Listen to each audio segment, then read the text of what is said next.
Welcome back to my channel. This is Nandita Kothari and this is my channel Nandita Kothari.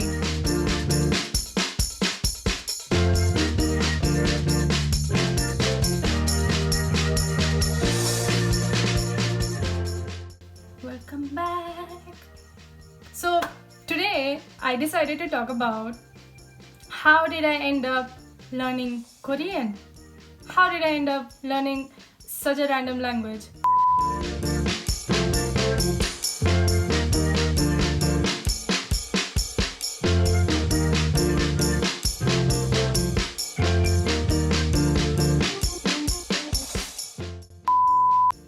It all began in the year 2014. I had got accepted to go to Germany for a high school exchange year program, and we had a WhatsApp group of all these kids from all over the world who were going to go to Germany in 2014-15, just as me. One day, this Latvian girl, she and some other Indonesian girl, I think, they started talking about Korean dramas, and I was like, what is this?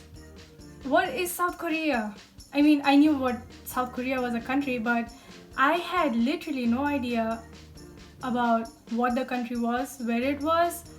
I had zero idea about K-pop. I mean, the only thing that I knew was Gangnam Style, and they recommend me to watch a drama, so I decided to give it a try, and that's how I got into watching Korean dramas, and I fell into it really bad. And I've been watching Korean dramas and Korean variety shows and listening to Korean music, not K-pop, but still Korean music. So yeah, that is how I started getting to know South Korea and Korean culture and all of that through Korean dramas.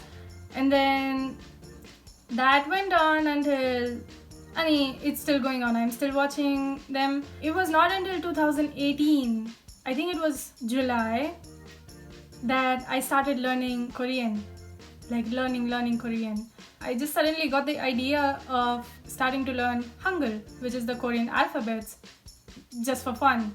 So I learned the Korean alphabet in one day. I think it took me like 3 or 4 hours to learn how to read and write in Korean. It's not super difficult if just to get the basic understanding. I mean, there's a lot of other complicated rules about pronunciations and all of that, but the basic letters and pronunciation and reading and writing, that is very easy to learn. So my Korean learning journey began in summer of 2018.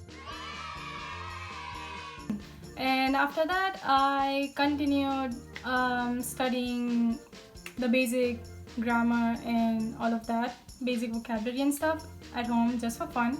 I got some books, I went on YouTube, and I went on online websites like How to Study Korean and TalkToMeInKorean.com. I leave all the names of the books and the materials that I used to study on my own in the description box. August of 2018, I just got my calendar for the first semester of my third year in Italy, and a lot of things happened, a lot of things were happening, and I decided to drop out of university in Italy. That is a story for another video, so I'm not going to get into that. But after I decided to drop out, I seriously started thinking about going to study to Korea and continue studying Korean. So I continued studying Korean at home, and I also started looking into universities that I could join in Korea.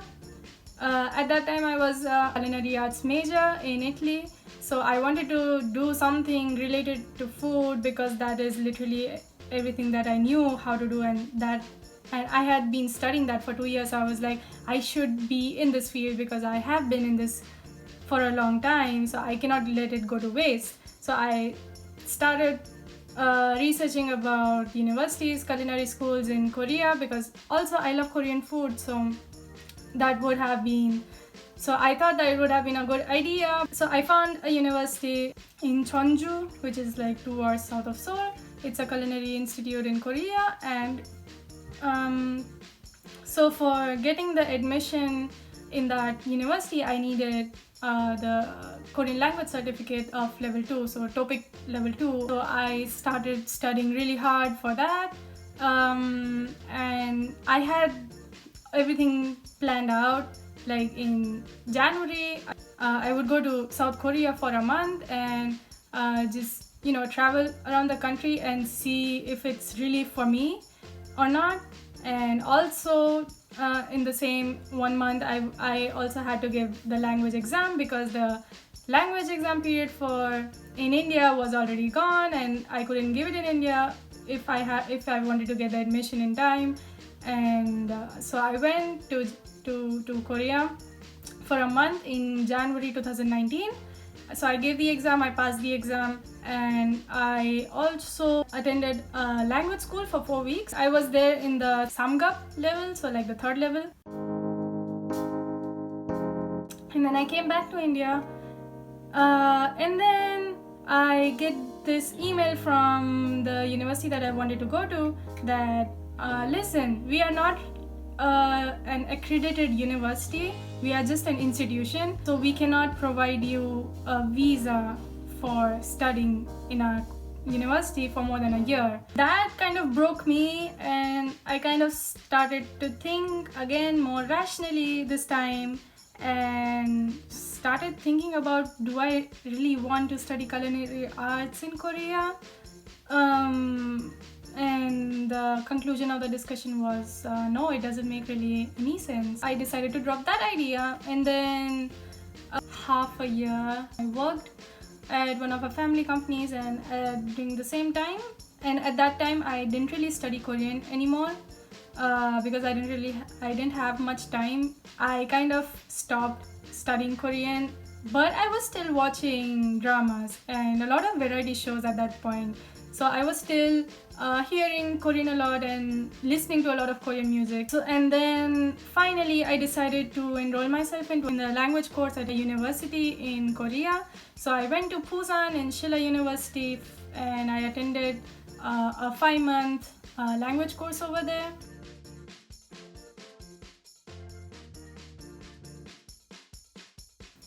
I was placed in the Saga in the 4th level.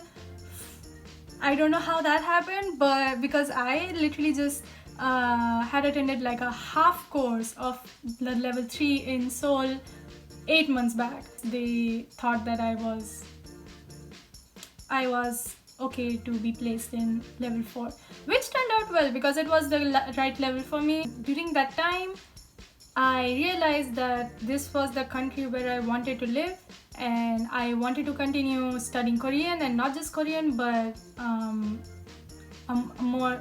study more holistically, more in a more broader context about Korea. So yeah, during that 1 year of working and studying Korean and all of that, I was also researching, and I figured out that Korean studies is the major which is in my interest, but the Korean studies major in South Korea, not a lot of universities have it. Of all the universities that have the major, they are mostly focused on training as teachers for Korean as a foreign language, or it's more focused on the international studies and politics and all of that.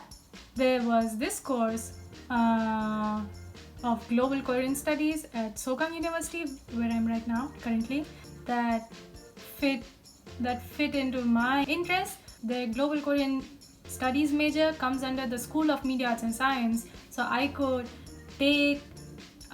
major in Korean Studies and at the same time take courses from majors like Media and Broadcasting, Art and Technology, and all of that. So I could kind of customize my own major, take courses which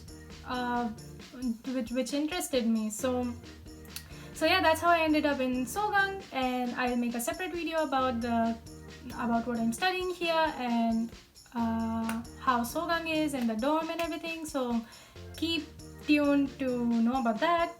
So I had to get topic 3 to apply to Sogang, and I got that in the first month or the second month I was in Busan. I prepared all the documents and everything. It was a stressful 1 month. I did all of that, and now I am in Sogang University. I got admission as a transfer student. Again, I will make a separate video about how transferring works in South Korean universities because it is very weird. So I got admission in the second year, and I still have Korean language classes, but now they are part of my major, so I get credits for them. So I am in 2 classes. I have advanced Korean language and history course, which is level 5 and above, so level 5, level 6, and I also have a Korean writing for foreigners. So yeah, that is where I am right now, currently on my Korean studying process. It was a long story. So that is how I started learning Korean, and I'm still learning Korean, and I'm still watching a lot of dramas, I'm still watching a lot of variety shows, still listening to a lot of Korean music. Proud of myself of how far I've come with Korean, and I still haven't given up. So yeah, I am very proud of that. This has been my journey of learning Korean. It has not been an easy journey, but it has been a super fun ride, and I hope to keep on learning until the day I die. Yeah, so I hope you enjoyed. That's it for today, and I hope I'll see you next time. Please come back. I would love to know how you started learning Korean, if you ever did, and if you have any questions or any doubts regarding how to study Korean, or how I studied Korean, or moving to Korea, or studying university in Korea, or a language course in Korea, study abroad, whatever, anything that is related to Korea, you could ask that in the comment section. Don't forget to subscribe to my channel if you have not already subscribed, and give a thumbs up on my video because that helps for something.